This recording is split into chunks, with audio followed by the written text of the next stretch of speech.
भगवान विष्णूच्या राज्यात कधीही पैशाची कमतरता भासणार नाही. भगवान विष्णूला जगाचा स्वामी किंवा पालनहार म्हणतात.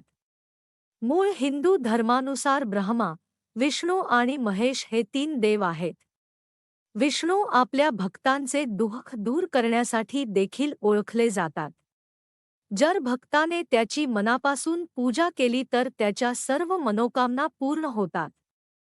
भगवान विष्णू आपल्या जीवनातील कोणत्याही प्रकारचे संकट दूर करू शकतात. अशा स्थितीत आज आम्ही तुम्हाला भगवान विष्णूचे काही खास उपाय सांगणार आहोत. या उपायांचा अवलंब करून तुम्ही लवकरच भगवान विष्णूला प्रसन्न करू शकता. यासोबतच तुमच्या पैशाशी संबंधित समस्याही संपतील.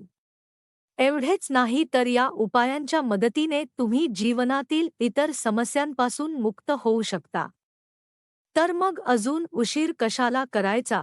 तुम्हाला काय करावे लागेल ते लगेच जाणून घ्या. विष्णू पाठ. लवकर उठून स्नान करून भगवान विष्णूसमोर तुपाचा दिवा लावावा. यानंतर त्यांचे ध्यान करताना विष्णूजींचा पाठ करा. हा उपाय रोज केला जाऊ शकतो, परंतु दर गुरुवारी करणे अत्यंत फायदेशीर मानले जाते.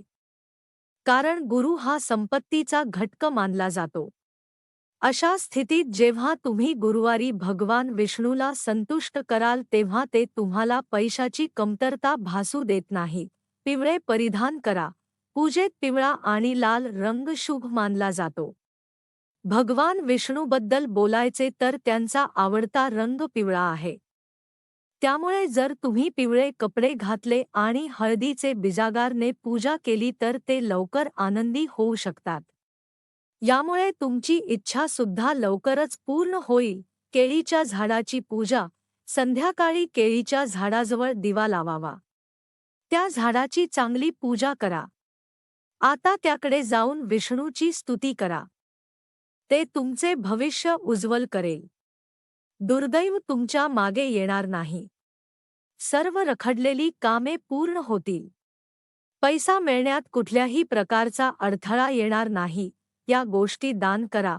दान केल्याने भगवान विष्णू प्रसन्न होतात. म्हणून तुम्ही मंदिरात गरिबांना, भिकायांना, ब्राह्मणांना आणि गरजूंना खुलेपणाने दान करायला पाहिजे. शक्य असल्यास कोणतेही पिवळे कपडे दान करा. जसे आम्ही तुम्हाला सांगितले आहे की पिवळा रंग हा भगवान विष्णूंचा आवडता रंग आहे. त्यामुळे पिवळे वस्त्र, डाळी, गूळ, पिवळी मिठाई इत्यादी दान केल्याने तुम्ही भगवान विष्णूला प्रसन्न करू शकता. या उपायाने तुमच्या जीवनातील समस्या दूर होतील. यामध्ये पैशाशी संबंधित समस्यांचा समावेश आहे. जनावरांना खायला घाला. सर्व देवांप्रमाणेच भगवान विष्णू देखील प्राण्यांवर अपार प्रेम करतात.